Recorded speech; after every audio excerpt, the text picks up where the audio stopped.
The sun hammered down on Lagos like a judge's gavel, decisive and unforgiving. Market stalls shimmered in heat, a vendor shouted the price of oranges, a motorbike weaved through a gap the size of a prayer. Amid it all, Amara moved like a sliver of calm, a hawker balancing a tray of chilled water, voice ringing out over the chaos, pure water. Cold water. 100 naira. She was 21, an orphan, folded into the city's pulse. Her hands knew the price of hunger and the weight of silence.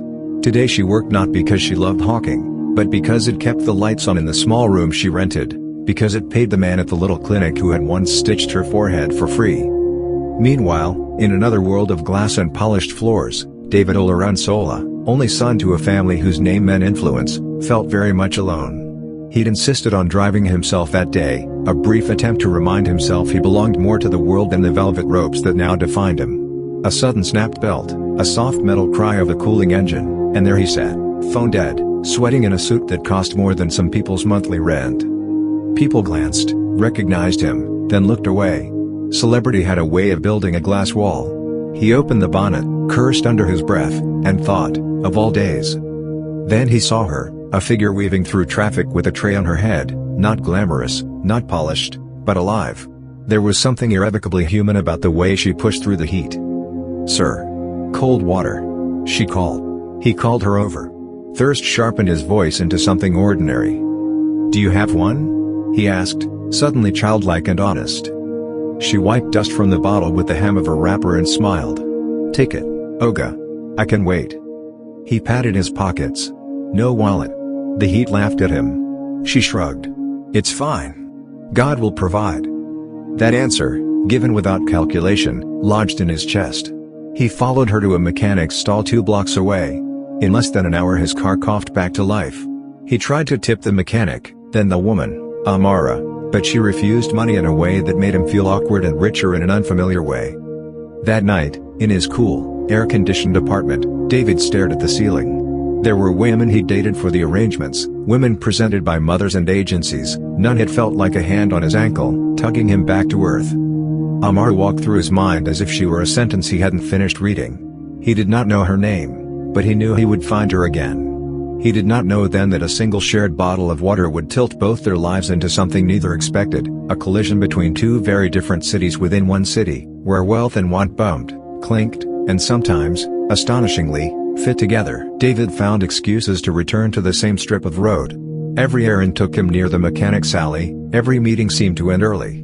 He began to learn the rhythm of the hawkers, who sold suya at noon, which child always chased stray dogs, which woman set out bread that tasted of home. And then there was Amara, steady, unshowy, hair tied back, eyes that watched with the wariness of someone who had learned not to expect miracles. Their next meeting was small, perfectly ordinary. She dropped a bottle near his tire and he bent to pick it up. Rain threatened the city later that day and they sheltered beneath an awning, strangers sequestered together by weather. Conversation started like paper catching flame, hesitant, then urgent. He learned she had grown up in a children's home, learned to hawk water at 14, had taught herself to read signboards and keep accounts. She had no father to call on, no relatives to rescue her from the daily battle. Her pride was compact, her dignity, fierce. "You could stop," he said once, bluntly. "I can help. I have work. You could work for me somehow." Amara laughed softly. "You think I want your pity? I want food." She wasn't cruel, only frank. "You keep your men in suits, and I'll keep my tray. We live in the same city, Oga, but we live in different languages." He liked that image, different languages of a single city.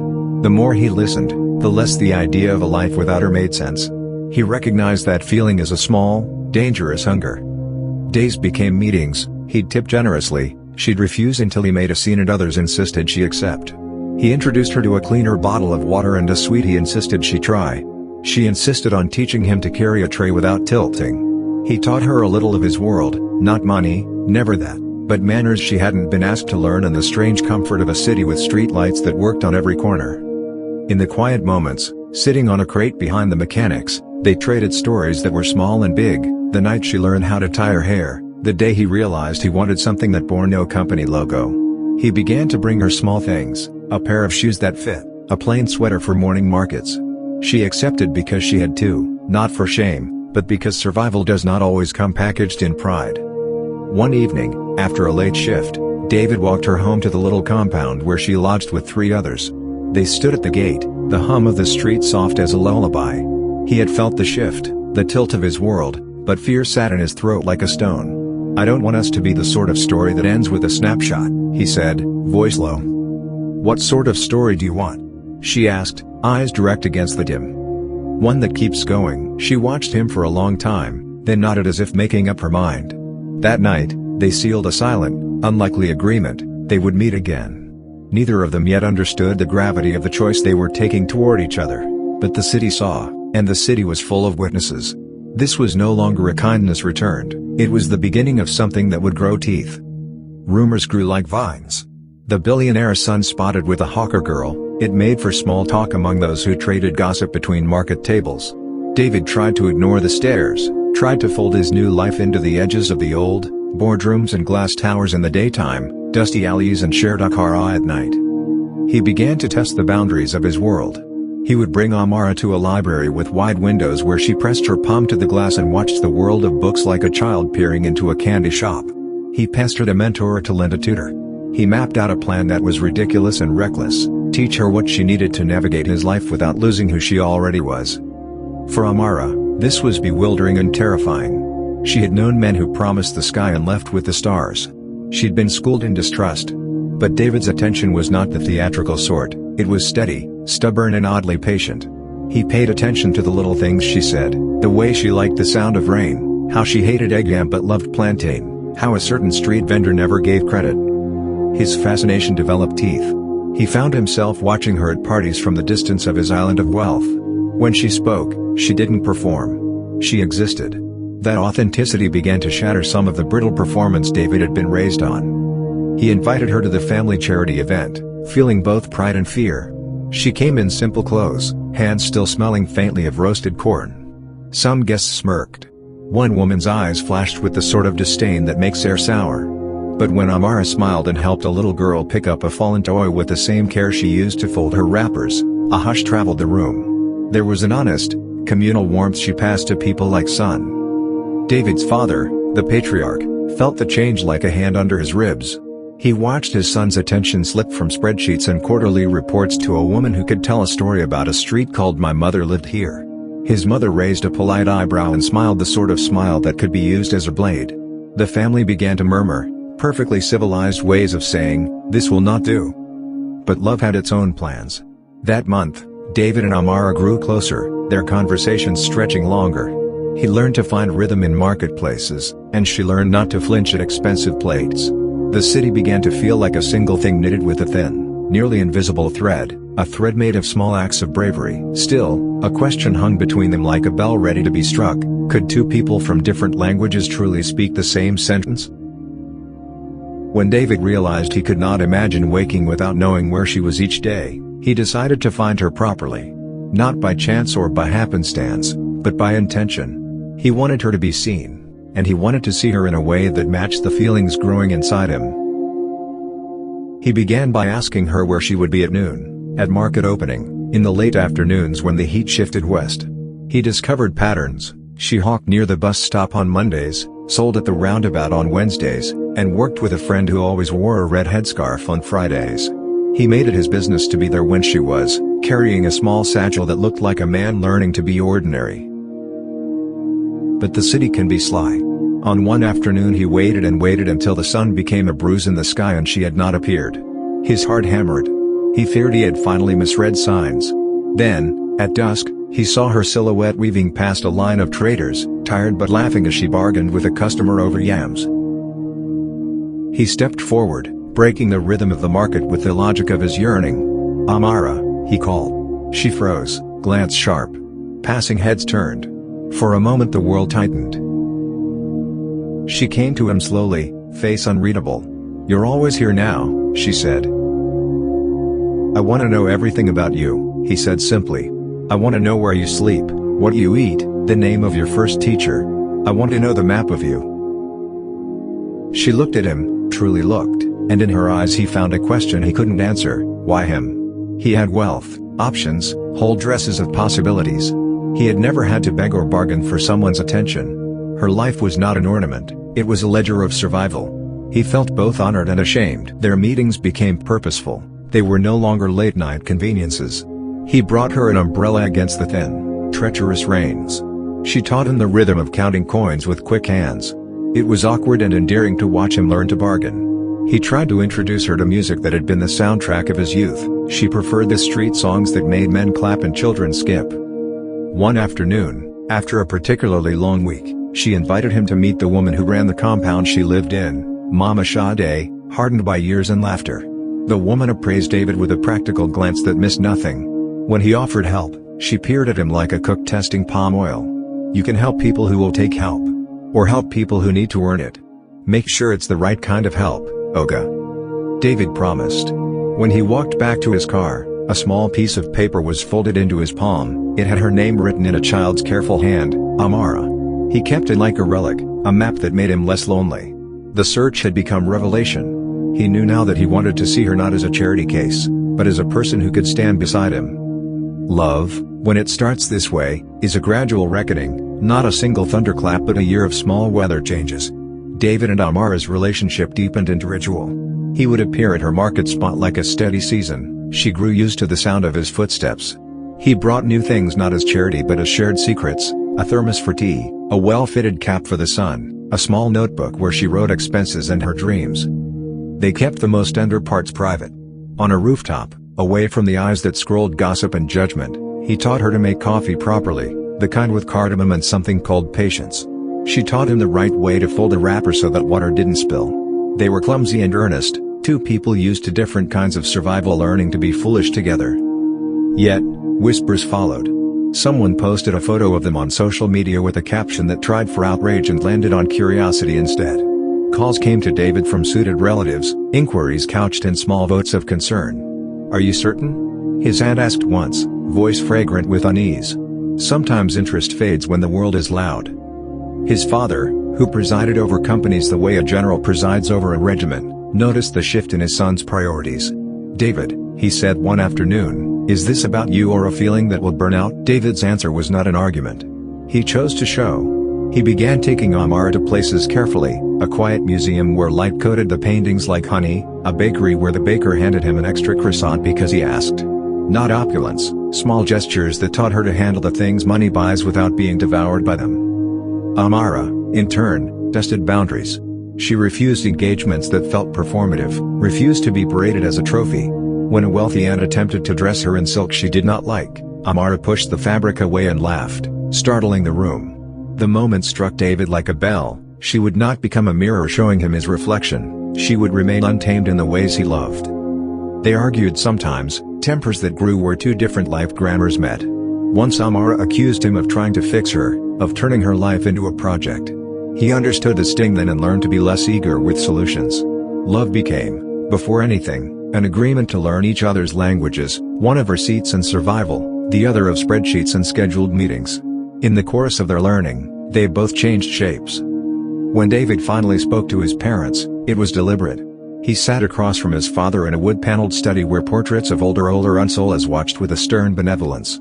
"I love her," he said plainly. The confession landed like a soundproof door opening. The reaction was immediate and surgical. His mother's eyelids fluttered like curtains. "You did not bring a woman like that into our house without warning," she said, voice carefully measured. His father, who rarely showed surprise, leaned forward and studied David as if he were an experimental result.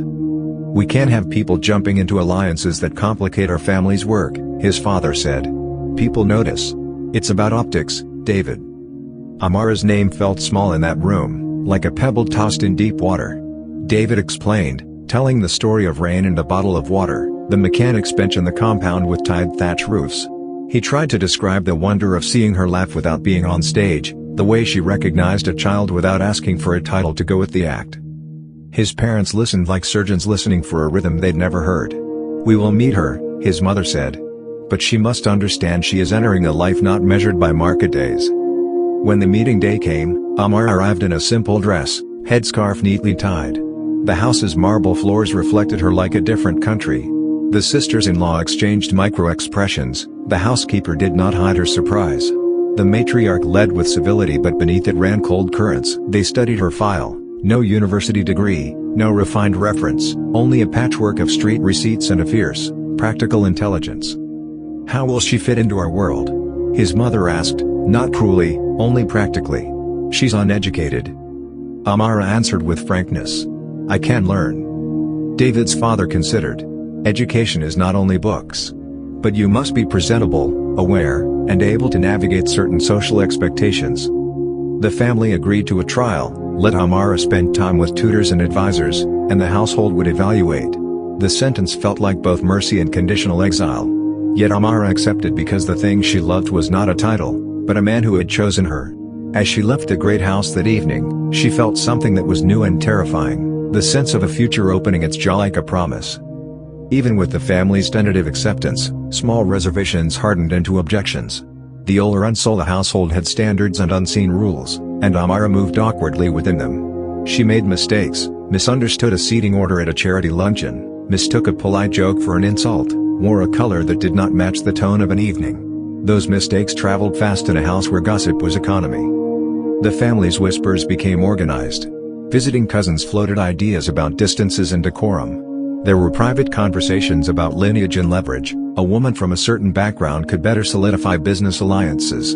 Amara, with her street-born vowels and blunt speech, did not fit this ledger. One chilly morning, David's father called his son into the study. There was gravity in the way he shut the blinds. David, he said, our name matters. I love you, but we cannot endorse a match that will cost us capital, social and otherwise. The words hit harder because they were not venom, they were practical. David argued. He mentioned willingness to marry, trust, the contentment he felt. He tried to make his father see that character and heart could outweigh pedigree. But the old man saw in pedigree the scaffolding of survival, a scaffolding built from generations of careful alliances. You must choose, son, us, or her, the father said, the phrase like a surgeon's incision. David was torn. He refused to pick immediate exile of love, while the rest of the family's weight pressed like an unseen hand. The household grew colder toward Amara, invitations were fewer, and her presence felt like a pressure test. Meanwhile, the public scraped news of their differences and savored it like salted fish. A cousin's offhand remark went viral under a salacious headline. Amara felt it, eyes on her back, the sting of a world that could be cruel and quick to judge. The last straw came at a family fundraiser, where a woman of the family made a clumsy, public joke about working girls and Amara's origins. Laughter broke like glass. Amara stood, cheeks burning, and walked out. David chased after her into the cool night air and begged her to stay, to forgive, to see the bigger picture. She stopped, hands on his chest, and said, I did not sign up to be anyone's project, David. I deserve to be loved, not fixed. She left, not slamming a door but stepping away as if toward a quivering horizon. David watched her go and felt two worlds fold in on each other. David's decision did not land like fireworks, it formed like steady masonry. He realized that any love that survived would need more than protests, it would need labor. He refused to shrink in the face of the family's logic. He refused to make Amara into a caricature of gratitude. He rented a small flat nearer to her market, a quiet place that smelled faintly of turmeric and old paper. He paid for tutors, not to polish her into someone else, but to give her tools. Etiquette classes, history lessons, speech coaching, all framed as choices she could own. He also insisted that she keep her hawking days for now. He did not interfere with the daily dignity she had earned. I will not take your work, he said. You kept yourselves alive with it, I can't ask you to lose that. Amara, stubbornly proud, accepted the tutors because she wanted to learn what would let her speak in his language without losing her own. Night after night, David sat with her, coaxing her through words and history, translating the peculiarities of his family into a map she could navigate. Sometimes he failed, sometimes he asked her to change, and she bristled. But slowly, boundaries became bridges. All the while, David endured the barbs from his family and the luxury-drenched society that watched him. He resigned from a board meeting to buy her a book. He took calls in alleyways so he could be with her. For friends who questioned him, he offered a polite smile and a deflection. His choices were small rebellions that added up to revolution. For Amara, the change was practical and internal. She learned the rhythm of polite speech, the quiet power of listening instead of responding, and how to fold a napkin properly in a room where everyone watched hands first. She kept a pocket-sized notebook where she wrote new words in the way they tasted on her tongue. On bad days she cried into her pillow and climbed out the next morning with resolve like a shield. The slow work paid off. Where once she had been paralyzed by an etiquette faux pas, she now moved with a tentative confidence. She could talk about art without shying away, could give an answer in a meeting without feeling the floor drop. Underneath all of this was something more. She retained the blunt, unvarnished kindness that had first charmed David, and it remained the bone of who she was. Word traveled back to the family. Some softened. Some hardened. The patriarch watched with the careful eye of a man who conceded a point only when it could no longer be argued against. David had chosen a path that could topple bridges, but he kept building them, brick by brick. The months that followed were a montage of hard, beautiful labor. Amara learned to navigate the inner rooms of white-gloved functions. She practiced speaking before a mirror, learned to recognize why and not that she ever cared for it, and studied world news until policy and people names no longer terrorized her tongue. The tutors gave her homework, the mentor gave her a library card.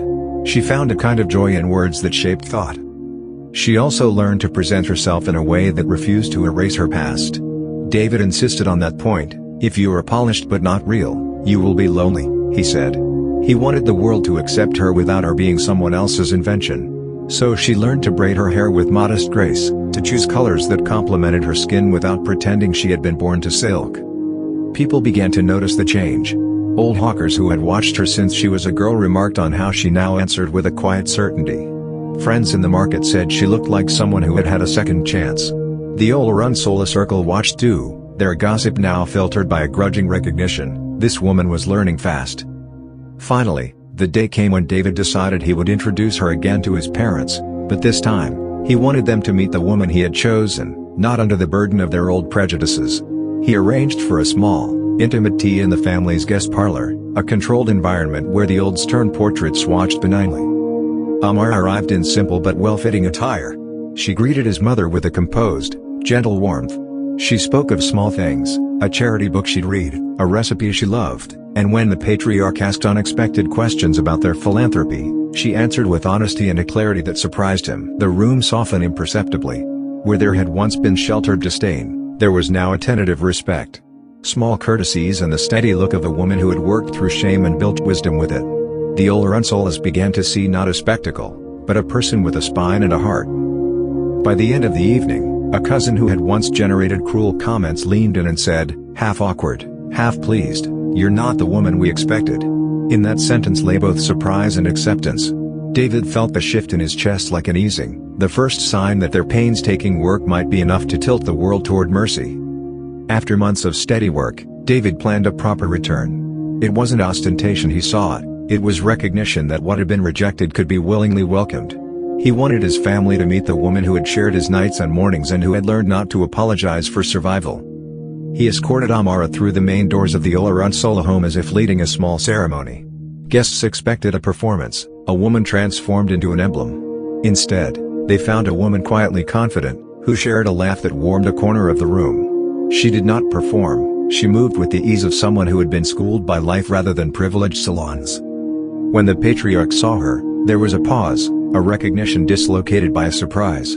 He studied her, not with the clipped appraisal of a broker, but with something a little softer, like a man watching a patch of ground after rain. Conversations at the table were careful but human. An aunt asked about her childhood in a tone that sought to understand rather than to pry.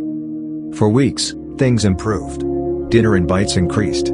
David's father asked Amara to join a charity committee that worked with street children. She accepted and found a way to bring her experience into policy. She suggested a program that would teach practical entrepreneurial skills to young hawkers. It was a small victory, but to her it felt enormous. The house that had once shut her out now allowed her to open a door. Still, being accepted by those who once scorned her did not erase the memory of the past. There were nights when she woke choked by nightmares of old insults, the sting of humiliation still fresh. David would find her on the balcony, hands around her knees, teaching herself to breathe.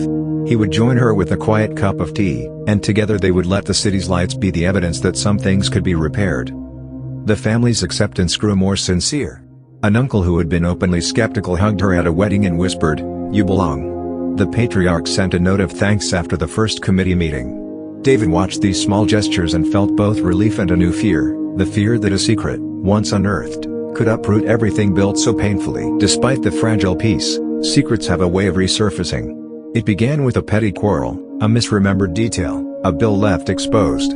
A distant cousin, flipping through an old trunk, found a photograph tucked inside a worn wallet, a younger Amara, shoulders bare, laughing in the sunlight with a man who wore no family crest and carried no suit. The cousin, curious, asked, and whispers began again like grass catching fire.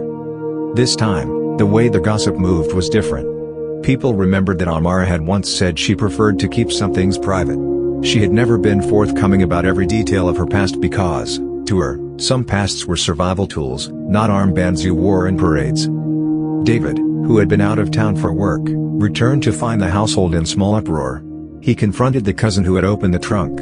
"Did you know?" he demanded. The cousin sputtered that it was just a photograph, nothing more. But in an era of instant sleuthing, a photograph becomes a story scaffold.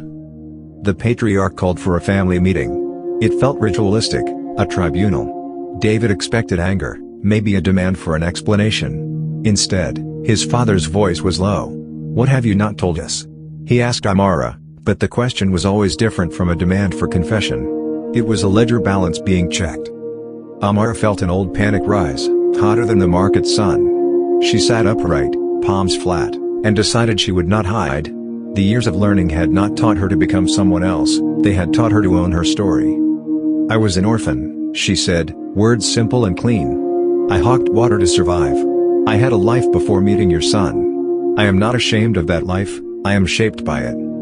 Silence settled like dust. The patriarch's face briefly crumbled into something like regret and something like understanding. "Why did you hide it?" he asked, not unkindly. "Because I feared that you would not love what proved useful to me," she answered. "I feared being reduced to a beggar's scar in a house of marble." The room shifted. A cousin's eyes burned with teenage cruelty. Another relative, older and softer, reached out and put a hand on Amar's sleeve. That small gesture meant more than a speech. Still, the revelation left the family teetering between their old prejudices and the person standing with honest, unashamed breath before them. The truth, once exposed, forced the family into a reckoning. The patriarch retreated into himself, turning like a man forced to walk past a mirror he had never properly faced. David sat with his father for hours, speaking in the thin language of reconciliation, explaining why love needs a kind of stubbornness, why it must sometimes resist the ledgered accounts of status. Weeks passed. The household moved like people relearning steps.